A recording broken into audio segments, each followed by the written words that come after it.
Alright, this is lesson 2. So I've added a checkout page. Let's say we want to buy book 0, book 2, and book 3. You hit buy. We can see the inventory page left. It's going to be 1, 4, 5, and so on. And then we can go back. There we can see. So that's what I added.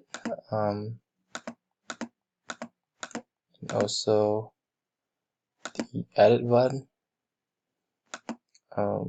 Where we can, this has to be a 14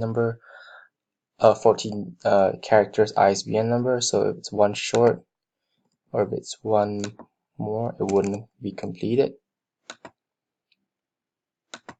And what I also forgot to add in lesson 1 was the delete function, so there it is. That's lesson 2.